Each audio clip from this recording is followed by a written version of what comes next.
ನೀನು ಆ ಗೂಟ ಕೆಚ್ಚುಂಬ ಬದ್ಲು ಇಲ್ಲಿ ಯಾವನೋ ಪಿಸುನಾಸಿ ಅಡ್ನಾಡಿ ನನ್ನ ಮಗನು ಕೂಡ ಗೂಟ ಕೆಚ್ಚುವುದಲ್ದ ನೀನು ಡುಪ್ಪಣ ಕೆಚ್ಕೊಂಡಿಲ್ಲ. ಮಗಳ ಯಪ್ಪ ನಾನು ಐತಲ್ಲ ಹೆಸರಪ್ಪನ ತಗೊಂಡ ಹೊಂಟಿದ್ದೆ.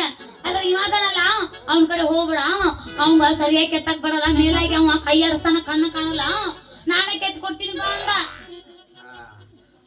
ಅಲ್ಲ ನಮ್ ಪೂಜಾರಿ ತಾಯಪ್ಪ ನಿನಗ ಚಂದಂಗ ಬಾಚಿ ಇಟ್ಕೊಳಕ್ ಬರದಿಲ್ಲ, ಕೈ ಸಿಗಕ್ ಬರ್ತದ, ಒಂದ್ ಅರ್ಧ ಚಾಯ್ ಹಾಕೊಂಡ್ರೆ ಆಗ ಕೈ ನಿಂದಿರ್ತದ ಅಂತಂದ್ರೆ ನೀನ್ ಎಂದ ಕಲ್ತ್ಕೊಂಡಿ ಅಲ್ಲ ನೀ ಕೆತ್ತುದ ಅಲ್ಲ.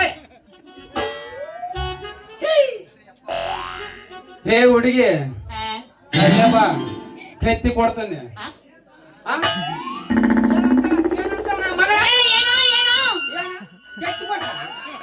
ನಾವ ಮೂರೇಣಿದ ಜಡ್ತೀವಿ ಬಾ ಮಗಳ. ಇಂಥವ್ರಿಗೆ ಸಲಿಗೆ ಕೊಡ್ಬಾರ, ಕೊಟ್ರೆ ಅಡಿಗೆ ಮನೆಯ ಬಂದು ಕೈ ಆಡಿಸ್ತಾರ. ಅದಕ್ಕವ ಮಗಳ ಸ್ವಲ್ಪ ಹುಷಾರಾಗಿರ್ಬೇಕು. ಬರೇ ನಮ್ಮ ಮಾವನ ಮಕ್ಕಳ ಕೊಂಡು ಬಿದ್ದಾರ. ಎಲ್ಲಿ ನೋಡಿದ್ರೆ ಮಾವನ ಮಕ್ಕಳು. ಏನ್ ಮಾಡಿ ಸ್ವಲ್ಪ ಬುದ್ಧಿ ಐತಿಲ್ಲ ನೀ. ನಮ್ಮ ಅಣ್ಣ ತಮ್ಮರದವ್ರ ಬಾ ಅವ್ರ ಹೋಗುನು. ಅವ್ರ ಅಣ್ಣ ತಮ್ಮರೆಲ್ಲ ನಮ್ ತಗೊಂಡವ್ರು ಗದ್ದೆನವ್ರು ಅಣ್ಣ ತಮ್ಮ ಉಳಿದಿದ್ದೆಲ್ಲ ಮಾವನ ಮಕ್ಕಳ. ಎಂತ ತಂದು ಯಾರಿಗೆ ಸಿಗ್ತಾನ ಇಲ್ಲ.